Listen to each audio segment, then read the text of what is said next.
percent overall from the field, but he was also 50% from threes. He's 5 of 10. I know you're out there. It's okay. Stand back there. No, more than likely you're gonna get that number 1 seed, and so I want Houston to be ranked at number 1 and 8.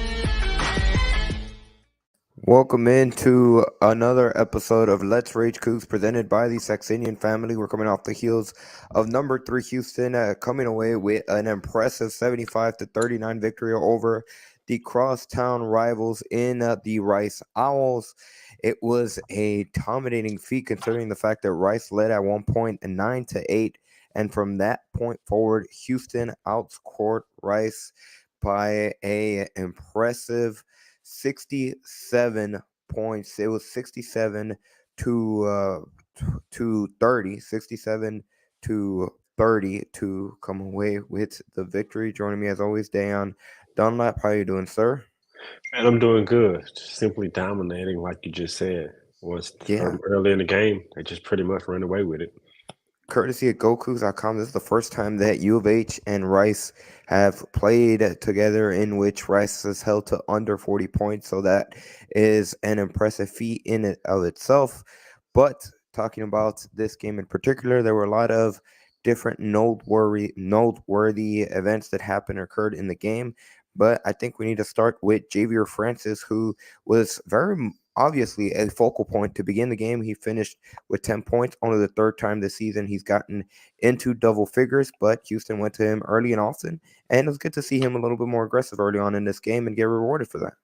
Yeah, it seemed like it was a point of emphasis to get the ball down to him on the block and get him touches early. It seems like to get him more engaged offensively and just more engaged overall in the game. And it was 50% from the field and double digits. Some of those he probably could have finished. You wish he had back and either went down more aggressive and dunked the ball or just finished it in a different way. But it seemed like it's definitely a point of emphasis to get him more touches. And I wonder if that was just for this matchup or is that something maybe Coach Sampson and staff may be looking to going forward just at certain times.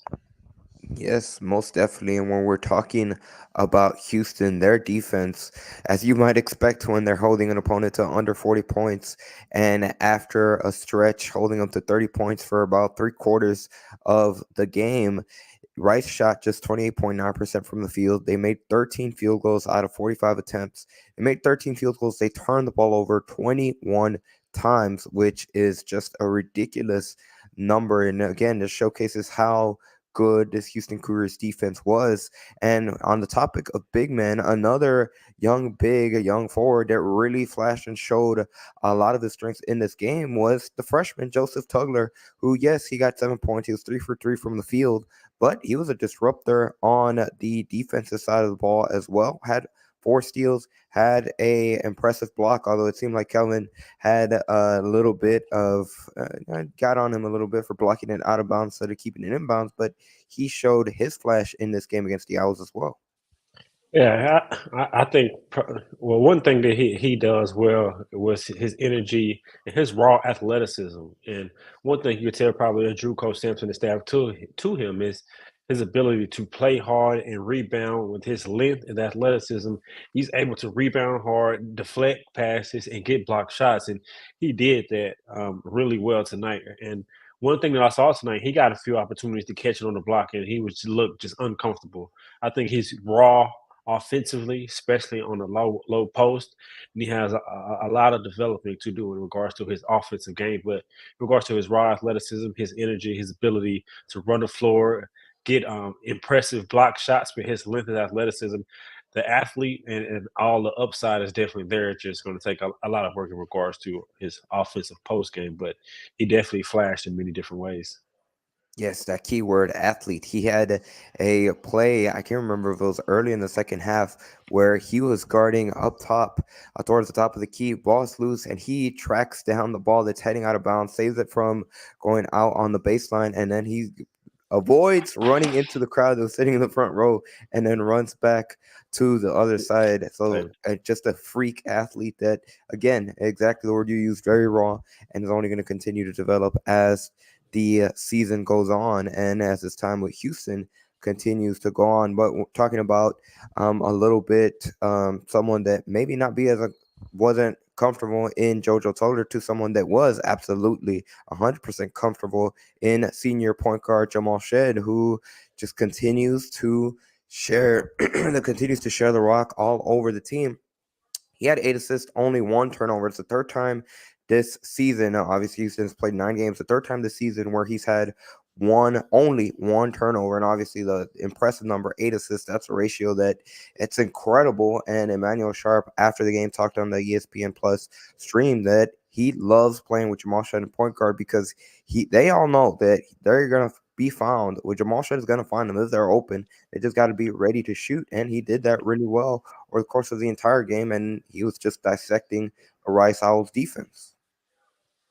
pass first point guard. He definitely saw the floor well. We saw a lot of his patent kind of shovel passes that he made famous to Marcus Sasser. I think him and LJ Choir has really found that chemistry in the spots and where to be when running the floor in transition. And so he was really seeing the floor well. One of his patent high turnover games, I mean high assist games with low turnovers, excuse me, 8 assists and only one turnover. And so you want to see that in games like this, he's able to control the pace, control the tempo, and pretty much get anywhere on the spot on the floor and set up his teammates. I think that's interesting, and obviously every year is going to be a much different team, but just it's still early, and out of the 9 games, honestly, he hasn't really been needed, or he hasn't been needed to have to carry the scoring load, but a little bit of a different mindset. And I think that's just a testament to how much more, not even necessarily more weapons, but just how much more comfort he is with players on this team so early on, where he could just be a distributor. He doesn't have to necessarily be relied on to score where it stretches, especially when we had games where either Tremont Mark or Marcus Sasser season ago might get in foul trouble. It has been, we haven't had to see Jamal Shead had to be a scorer over the course of the first 9 games of the season. Now, I think we can both agree that will change come Big 12 conference play, but it's allowed him to be that distributor and, like you said, be that pass first point guard and absolutely crush it in that role. Yeah, I think that's what he naturally is. One of the things that makes him so good is his ability to pick and choose the times when to be aggressive and when to look to score, and having that pulse of the team and having the awareness of the game and when to do that. He does that well. There's been certain times this year when you saw games early in this season where he's had a high volume of shots and been aggressive to score, and versus tonight where you see the way the game went, he was primarily just a playmaker. So I think having the ability to do that, especially when other players are making shots, is only going to open the floor up for him even more to be aggressive, get downhill, get to a mid range in his floater game. And so, really good from Jamal Shead. I think like as the competition gets better, he definitely will probably and be more aggressive to score in different games. Real quickly, I'd like to thank each and every single person that's taking the time out of their day to watch Let's Rage Coogs presented by the Saxenian Family. Of course, we also like to say thank you to our secondary sponsor for today's episode of Let's Rage Coogs, and that is Star Pizza, with multiple locations, with 3 locations exactly across the Houston area. Star Pizza is your go-to stop before or after the game. Be sure to stop by any of their locations every Tuesday during lunchtime for an all-you-can-eat pizza buffet. Star Pizza, as always, has free delivery since 1976. And again, you guys are watching and are listening to Let's Rage Cooks presented by the Saxenian Family. The Saxenian Family is the primary sponsor for today's episode. And of course, everyone that's watching us live currently on either the Houston Raw Bar Review YouTube channels or Pod Slam Jamma, we welcome you in, and we're curious to get your thoughts. What did you guys like from this game? Any thoughts just happening on UH Athletics? Obviously, it's a big topic for discussion. UH Athletics has been on fire over the course of the past 5 or 4 days. Demerick on YouTube says he really liked Turns Arsenal's effort, and I think absolutely that jumped out from our TV screens watching. I remember after the game against Xavier, we both, or all 3 of us, Kris included, who's going to join us in a second, focused on how he had 0 rebounds against Xavier. Well, I think, magically. Obviously, we all knew that Kelvin Sampson was going to get on him for that, but flip the switch. He led the team in rebounds in this game. He had 9 rebounds overall to lead the Cougars, and 4 of those were offensive rebounds. And absolutely, to Merrick's comment, his effort was easily noticeable. That jumped out of the screen is something that Reed Geddes, who's doing color commentator, really pointed out during the broadcast. Yeah, he did. Stuck out to me as well. Everywhere, knowing the spots to go get the rebound.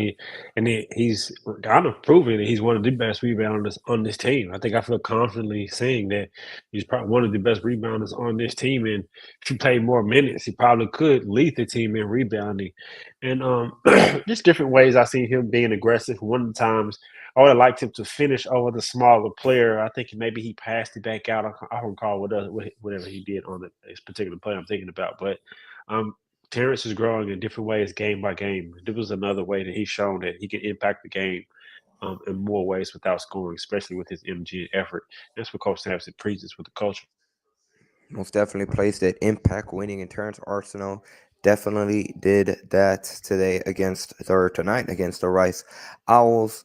On the topic of Terrence Arsenal, his fellow sophomore on the team, sophomore mate, Emmanuel Sharp. It's like we say this each and every single show, but it's reality because he's become such a consistent player. It's like you can almost know what his stat line is going to be each and every single night.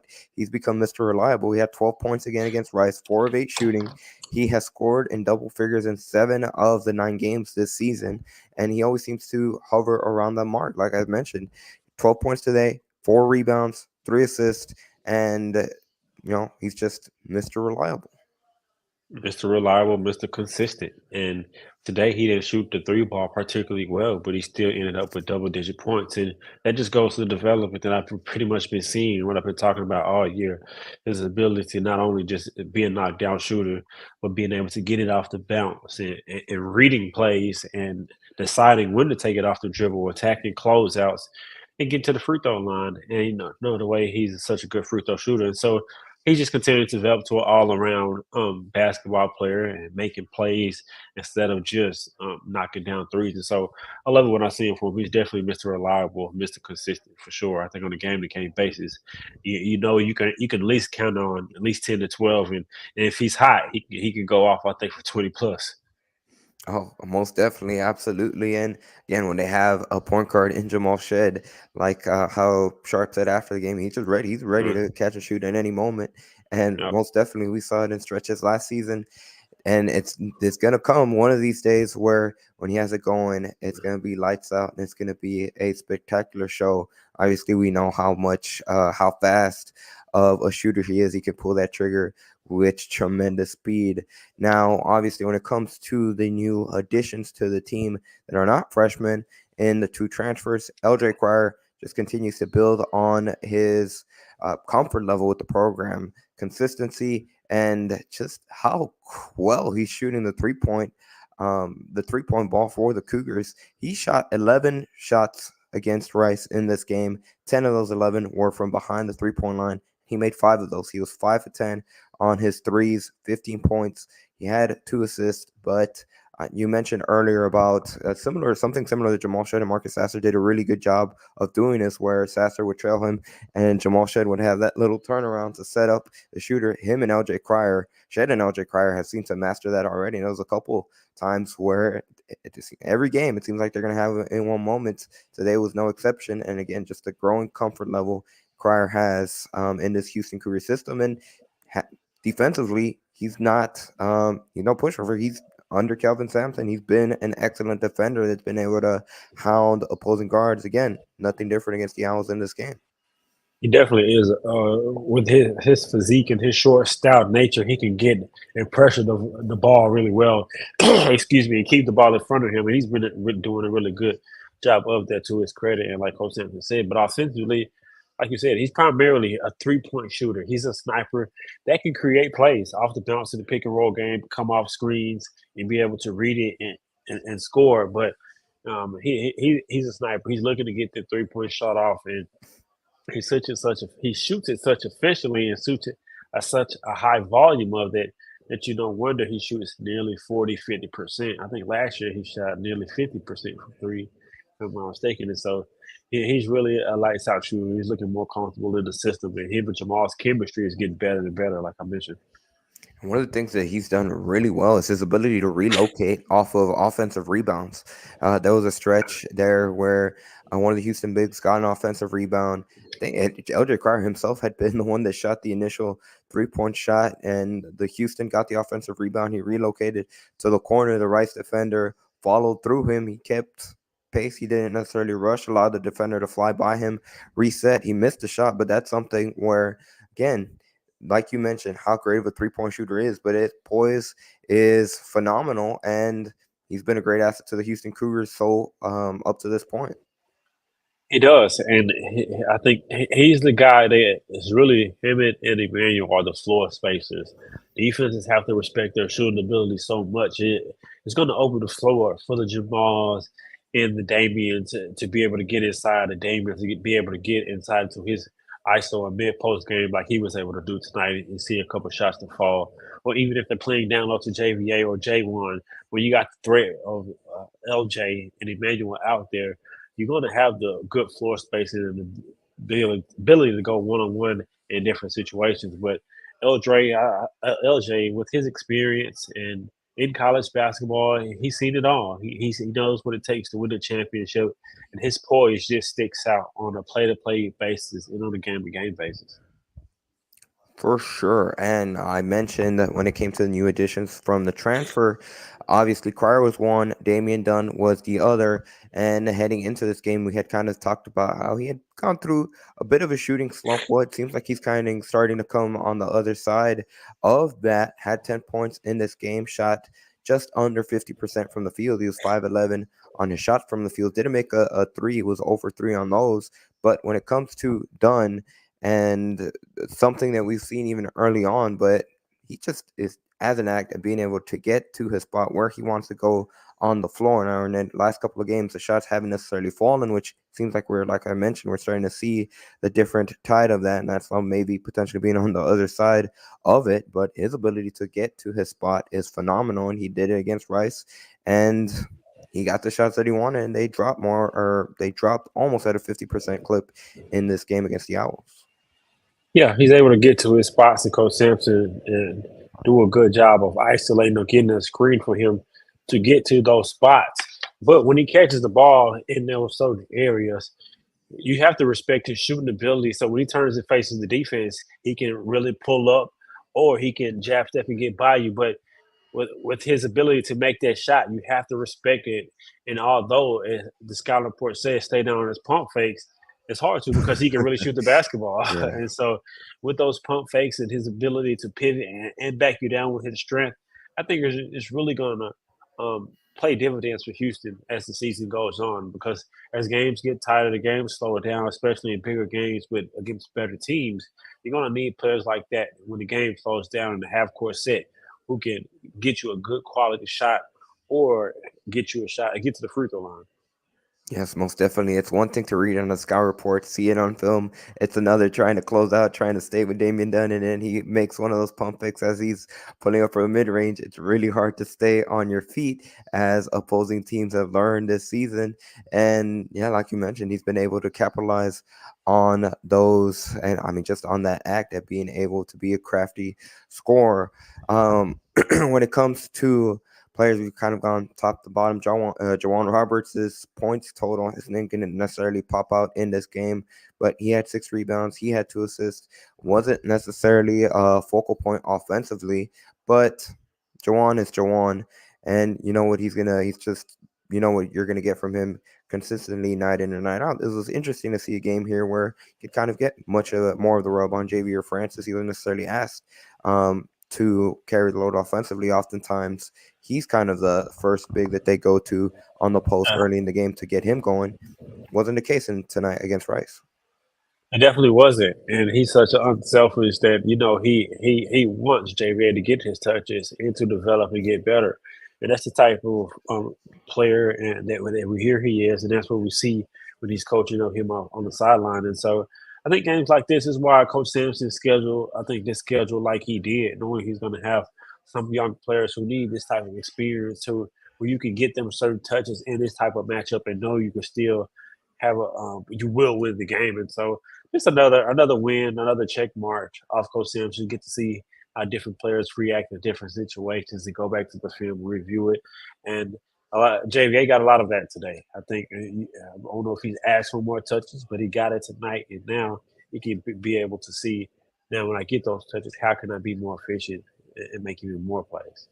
Yes, that's a great point. Put it on film, and you know for a fact that the Houston coaching staff are not only going to be critiquing, but they're going to be pointing out certain different things that not only he can improve on, but stuff that's going to help him going down the line as they get closer and closer to their inaugural Big 12 conference play this season. Again, for those of you guys just joining us, welcome into Let's Rage Coogs presented by the Saxenian Family.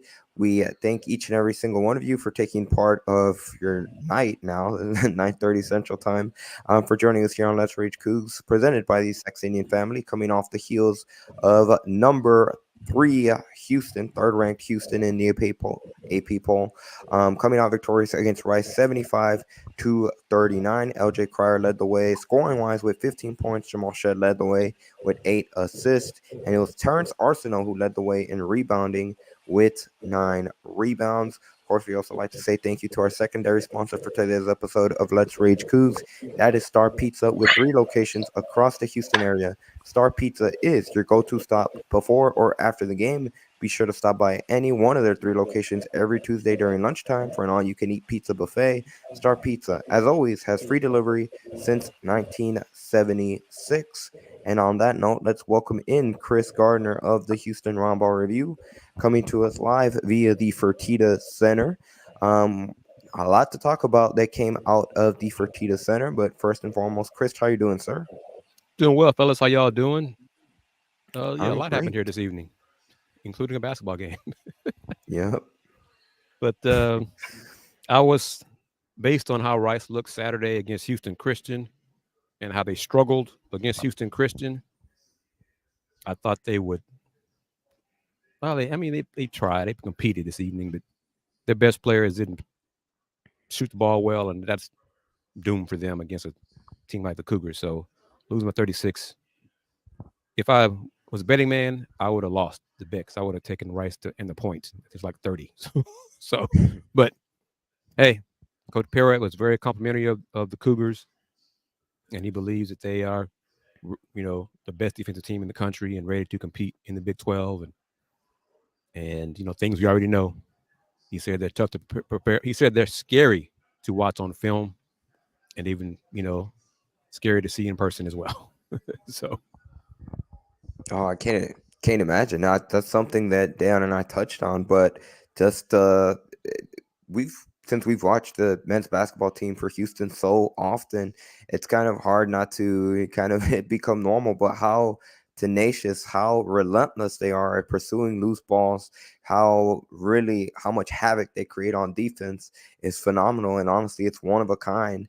And us that we've been able to see it so often, we kind of become spoiled in how special it truly is because we see it so on such a regular basis. But that is unique. You're not going to see that with every program, and it's really, really hard to get to that level consistently. And Houston has made it such a normal thing because that's their standard. it's their standard. And excuse me, even if Coach Sampson says it, he demands the defense is non-negotiable. The players have to buy into it. The new players, the newcomers still have to buy into it. To see the new guys buy into it quickly is impressive. And this defense, the opponent Rice isn't elite or anything like that. But this defense the team is playing this year is superb. They're hustling the rotations, very few breakdowns, very few communication breakdowns. It is really fun to watch. I'm a defensive minded person, and I just love to see how they get after it defensively, and then offense will take care of itself. Dayon, we can talk about it. I ask you, I'm sure you guys talked about it already, but I see a comment from Demerick about Arsenault's effort. Terrence was more aggressive, took more shots, had some plays run, for him. And Coach Sampson said he was 3 for 9 tonight, but 7 for 9 is coming. That 7 for 9 is coming from him. Emmanuel Sharp, his game is coming, offense is coming. So these guys offensively are going to get better. So you combine that with the defense, man, it's going to be a fun year. Yeah, their defense is really, really superb. Like you said, just watching it on the film, they're all on one accord, one string.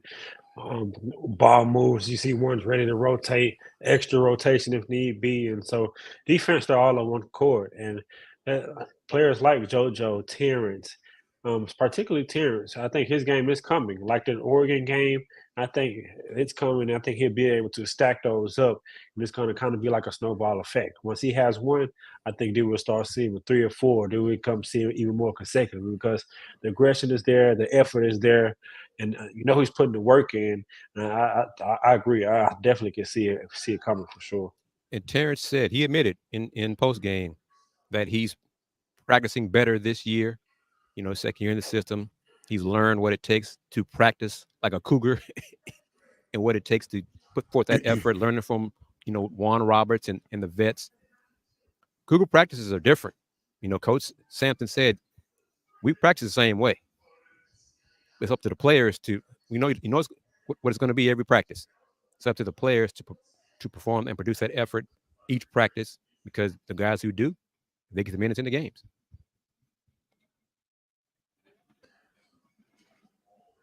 Yeah, NRG Texans comment. He likes what he sees from Tugler.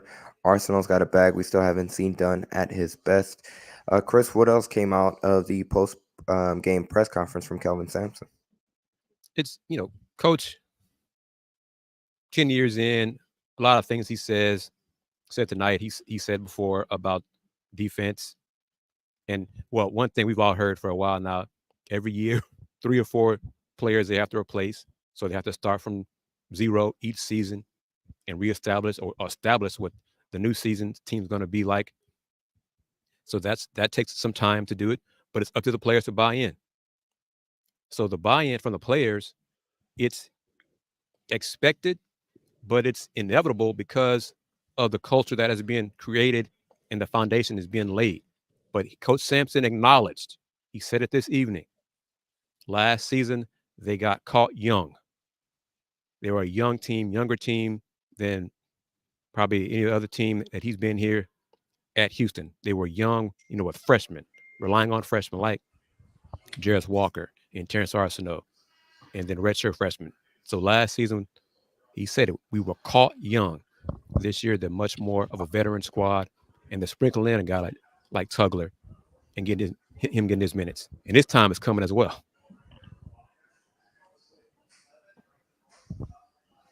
Yeah, I I agree. Team. I mean, and that's why you schedule games like this for some of your young players who got experience but are still young, like Terrence and Emmanuel, who you still have to count on, but now they have more experience.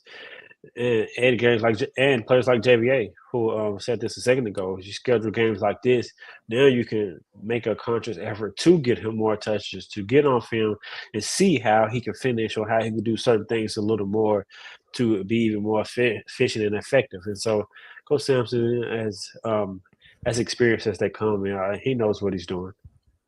Yeah, it's hard to believe it that their non-conference schedule is already coming to an end. Only 4 non-conference games left, and the next one is this upcoming Saturday, December 9th, against Jackson State. That'll be a home game, 3 p.m. tip-off.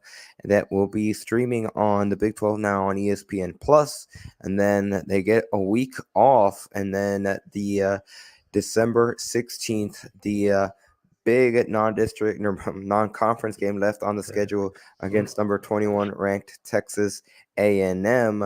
Obviously, that's going to be the one that a lot of fans are eyeballing ahead. Obviously, that game's going to be at the Toyota Center a week from this upcoming Saturday. But yes, and before you know it, the Big 12 conference schedule will be here. It'll be interesting to see how the Cougars go, and not only their inaugural conference schedule, but being thrown in the fire because we know how much of a gauntlet that Big 12 schedule will be. Kris, for you, question for you, just in terms of, we talked about Terrence. Real quickly, the other thing I wanted to point out, Kris, we mentioned against Xavier, 0 rebounds. Terrence Arsenault led the team in rebounds with 9 in this game. I don't think that's any of a coincidence. But when And it comes he had to 9 before the 0. So he's at 9, 0, and 9. Yep. So um, that's something where obviously consistency at the rebounding, but again, it's not necessarily a coincidence. But LJ Cryer, Jamal Shred, that backcourt, they're playing at. Are you surprised, Chris, with how well that backcourt in particular has been able to gel together? It just seems like they have honestly, it seems like they've been playing for a couple of seasons, and that's barely their ninth game together, at least when it comes to regular season wise, that both Cryer and Shed have played, and it looks like they know each other so well, along with just the entire team. I think it's a testament to how strong of a leader Jamal Shed is and how strong of a point guard he is. Surprised a little, but they grew up together basically. And as LJ said, well, even Jamal was honest about it. Um, LJ used to light Jamal up. They were like 10, 11 years old. He beat him 1-on-1, all those kind of things. So they grew up, you know, grassroots circuit. So they've played against each other as well as with each other for a while. And then college differently, LJ obviously at Baylor. So they've had a chance to develop a chemistry before LJ arrived here at Houston. And Jamal is a point guard, and he's smart, basketball smart. So he knows LJ is a great shooter, so he makes a point to get him to get in the ball. I love the chemistry that they do have in transition when you see Jamal race down and LJ trails and Jamal little back pass or something, little flip back pass to Mhm. LJ for those open threes. So that's a chemistry thing that you get while playing together on the court. But they've known each other for a long time, so you're seeing part of that combination with growing up together and then a basketball IQ kicking in as well. I think also the overseas trip really gave them a lot of justice and a lot of confidence and helped build that chemistry and what we're seeing now. And along with practice, but I think particularly that overseas trip, I think that really helped them. And I'm sure as they look back and reflect on that experience, they glad they had that experience, and it's helped them probably continue to develop their chemistry even quicker. And as a team overall, because that's one thing Coach Sampson says, in addition to the culture aspect for the players, preparing for the overseas trip, any overseas trip, that every 4 years you get those 10 practices.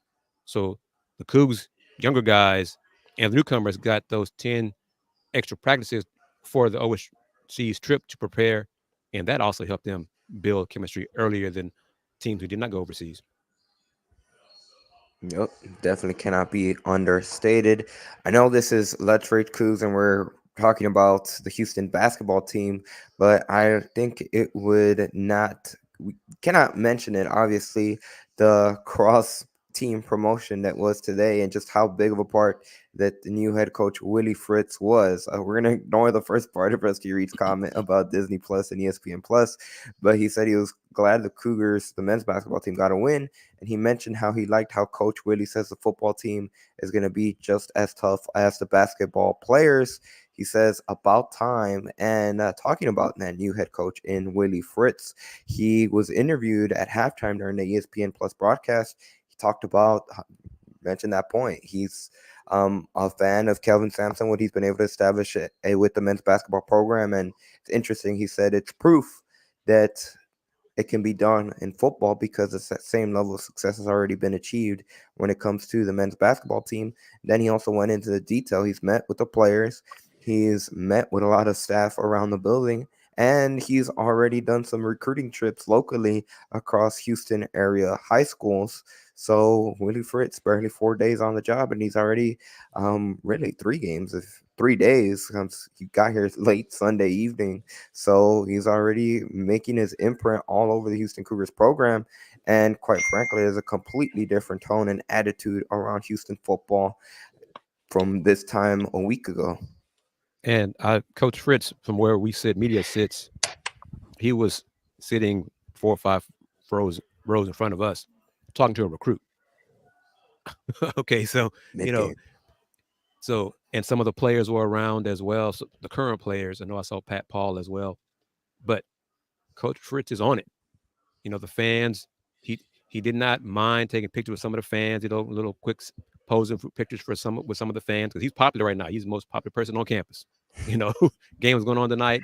When he walked up the steps, he and his wife, the folks in the fans in the section stood up, giving a round of applause as he walked up to the steps here, and he knows who to talk to and regarding who are the players in the area he needs to look at.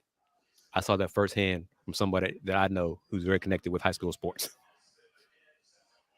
Yeah, in his interview, he talked about his time being a Texas high school football coach and having the pride of doing so and reconnecting with a lot of high school coaches that he knows and rekindling some of those relationships. And so he's definitely sounding like he's hit the ground running. And it was really, I really like all of the sound bites that I've heard so far from him.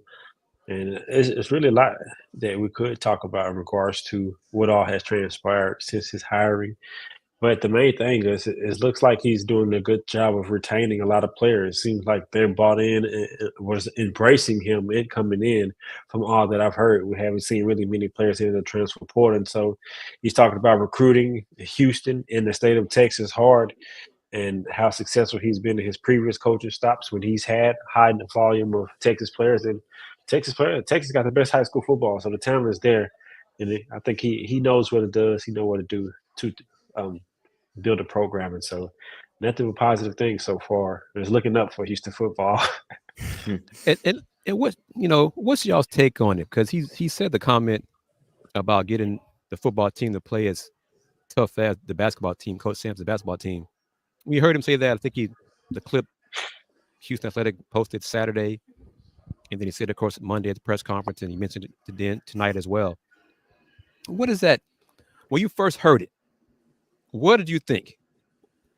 Because obviously he's giving credit to Coach Sampson, but as followers of Houston Athletics, did you take it? Any part of you take it as a slight to the previous person who's no longer here? From coming from Willie Fritz, I personally did not take it that way. No, not from him, but when you heard him say it, from what you know, as following the Houston Cougars football team and fans who are watching us right now, when y'all heard Coach Fritz say it, your initial gut reaction, what does it say about Dana Holgorsen? I mean, did you think that at all? I personally didn't. I'm curious to get your thoughts on it.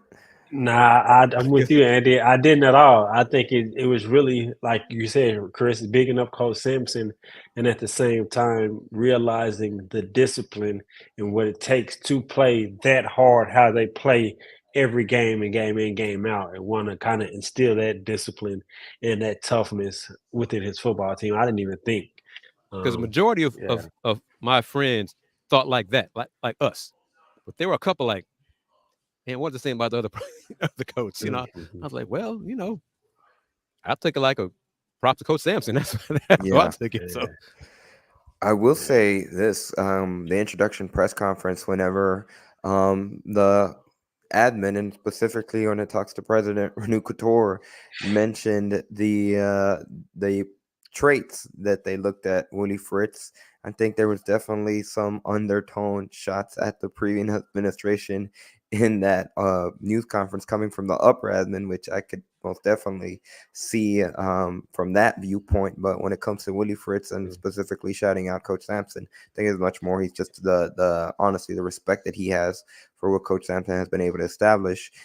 What I did want to point out, again, going back to that ESPN Plus interview that he had during halftime of the men's basketball game, when he met with the players, he said that he discussed his philosophy and what basically his plan is going to be, which that is, again, not to harp too much on the previous regime, but that's night and day difference. The messaging that had been coming for the past 5 years, and you guys can correct me if I'm wrong, but I don't think I had ever heard that under the course of the past 5 years in terms of, here's my vision, here's what we're going to do, here's what I envision to do. Now, who's willing to buy into that vision? I don't think that's the change that stuck out to me when he spoke again during the halftime interview. But another thing that not only that, but it kind of coincides with what he said before about his philosophy is he's not a head coach that's tied to a system. Mm-hmm. The previous head coach was tied to a system in regards to I have this philosophy. I want to run this system. And Willie Fritz said, I'm not the coach that's tied to that. I'm a football coach. I adjust whatever system that I'm going to implement on the players that I have and to their strengths. And so I think that's another thing with talking to the team and selling that with them. Like, I'm not coming in here with a system. You guys are going to run my system. No, I'm going to come in and see what we got, and we're going to implement the best system for the team. And I think that's where the credit to that to him as well. I heard a lot of things that we talked about, from special teams to defense, and meet the team where they are. And the greatest coaches adjust. They don't just come in with a system. We're gonna run this and do that. And so everything I've heard from him, I really really love. And I think if he does what he says, which I'm sure he will, and it's hard to win. Winners win. I've been winning all my life. Not even just to toot my own horn, but Yeah. like, and for him to win at each stop, I, he's a winner, and I know what it takes.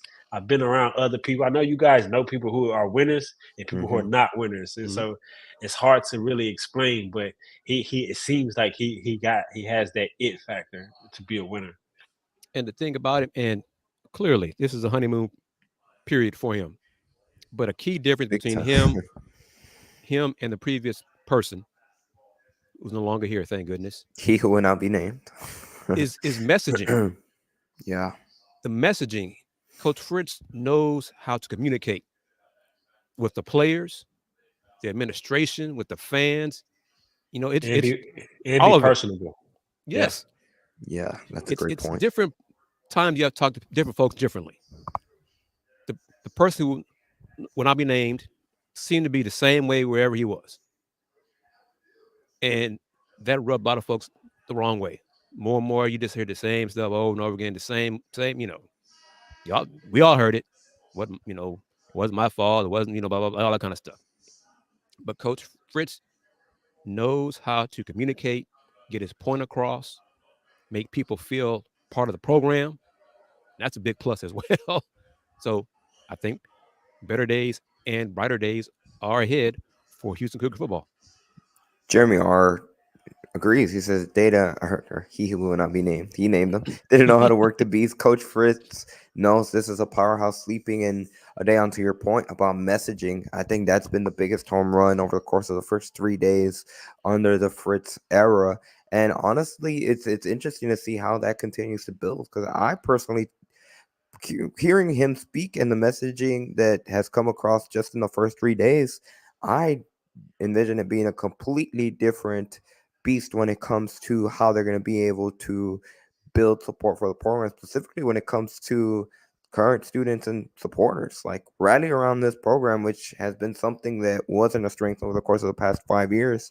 And hopefully that is the ground floor. Like, they have to set the ground floor for support. And that's something that wasn't the case under the previous administration, in my opinion. Agreed. And it is. I'm looking forward to football again. Okay, that was not the case the previous 5 years.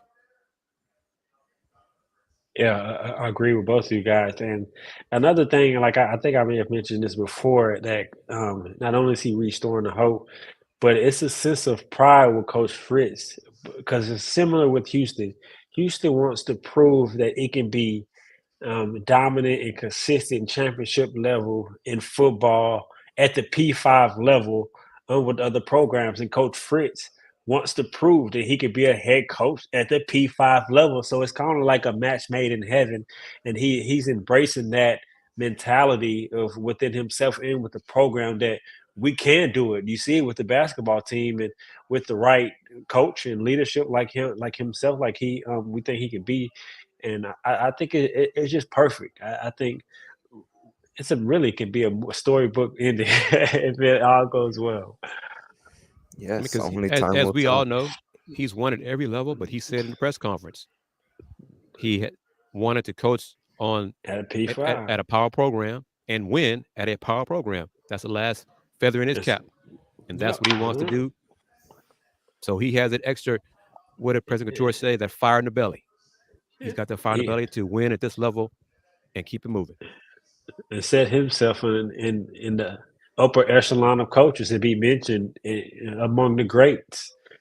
And Because truly, I think I said it. If he wins here and if he turns the Houston Cougar football program into national relevance, By the time he retires, Houston alums would want to build a statue of him if he returns Houston good football to national relevance. And if you can count out, it's like men's basketball. Year in, year out, people expect Kelvin Sampson basketball team to be ranked top 10. If Coach Fritz does that for football, year in, year out, preseason poll, Cougars are ranked top 5, top 10 every year. UH fans be thrilled to death, overcome with joy. Yeah. And especially a fan like myself, you see it's possible. You see it. And once it's done, just like you said, Kris, if he's able to sustain it, he will have a statue. Especially, just look at the landscape of college football, though. 12 team football playoff coming next year. And so more playoff spots. Big 12 is changing. Look like it's opening up with a chance for one of these schools to stake its claim as the new top dog in the Big 12. And so, I mean, it's there. All the resources in the state of Texas. He knows Texas. Used to hit it out of the park, man. Now it's just stay the course and let's get it done. Yep, a matter of executing. Rusty Reed says, I would say that if Fritz wins a Big 12 championship, he might have a shot at the Hall of Fame. So we shall see. That fire in his belly. That's a great phrase to remark what hopefully Fritz's mindset is and what he has an opportunity to be able to establish here with Houston. Now it's a matter of executing. Now, as we digress back over to the men's basketball team again, Houston Cougars men's basketball team ranked third in the country with Kris, to your point. They had lost Marcus Sasser, Jarvis Walker. They had lost Tremont Mark. And here they were, still ranked in the top 10 heading into the season for Polo. So, like you mentioned, the national respect for Kelvin Sampson and his coaching staff is something that, a few years down the road is a perfect world, something that hopefully can translate under Fritz for the football program. And there's a legitimate sense of optimism for the first time in a good while with the Houston Cougars football program. Only time will tell. Now, when it comes to the actual men's basketball team, Rice Owls, like I mentioned, I have only 4 non-conference games left, and that next challenge is this Saturday against Jackson State. What can we expect from Jackson State? Mo Williams is the head coach of Jackson State. Coach Mo Williams' NBA career has immense respect for Coach Sampson. He looks up to Coach Sampson. Coach Sampson is one of his mentors. Jackson State not came off, but they had a surprising win over a Power 5 program. But I believe they beat Mizzou a while ago. But that's not Houston. Okay, so it's the Cougars will win Saturday. They stick to the Houston standard. J State has some talent, but they don't have enough talent to defeat the Cougs on Saturday afternoon. So the Cougs should go into finals, exams, everything 10-0. Expect dominance, more dominance. Simply expect more dominance against Jackson State. Most definitely, and that's pretty much going to do it for today's episode of Let's Rage Coogs, presented by the Saxenian Family. We'd like to say thank you to today's secondary sponsor, Star Pizza, with 3 locations across the Houston area. Star Pizza is your go-to stop before or after the game. Be sure to stop by any of their locations every Tuesday during lunchtime for an all-you-can-eat pizza buffet. Star Pizza, as always, has had free delivery since 1976. Of course, we'd like to say thank you to each and every single one of the viewers that took time out of your respective evening/nights now that we've crossed into the 10 p.m. mark here in the Central Time Zone, for supporting, for taking time to comment. Rusty Reed, Jeremy R, TI 7791, Raul HD, Michael Jones, Apollo, and each and every single one of you guys that commented. Thank you, of course, for spending the time to support the show. And as always, Kris, I'll go to you first. Where can people find you, and any final takeaways that you'd like to add? Thanks very much, as always. I'm glad Andy and Dan held it down while I was listening to Coach Scott Parra from Rice and Coach Sampson, Terrence Arsenault, Emmanuel Sharp post-game comments. But follow me at Houston Roundbar Review on all the social media platforms, Threads, Instagram, TikTok, Spoutable. and of course the YouTube channel as well. Join me tomorrow on the Houston Round Bar Review YouTube at noon on the Houston Round Bar Review takeover of the lunch break. And as always, Dan, I'm glad you liked the phrase. Since 1994, a Houston Round Bar Review, local name, global perspective. Y'all take care. You guys can follow me on X, formerly known as Twitter, at @Yanez_5. Most importantly, be sure to hit the like button and whichever platform you're watching on YouTube, whether it be on Potsdam Jamma or on the Houston Round Bar Review YouTube channel. And as always, thank you so much for making Let's Rage Coogs a part of your night/day whenever you may be listening. And with that, we'll toss it over to Dayon for the final word. Like Andy said and reiterated, we appreciate everyone taking the time to comment, join the conversation, be a part of it. We wouldn't do this and couldn't do this without your continuous support. I love the phrase that Monica Kris, logo name, global perspective. I love it. So be sure to subscribe to both YouTube channels, Houston Round Bar Review, Potsdam Jamma YouTube channel. Follow me on all social media platforms at Dayon Dunlap. Go Cougs, baby.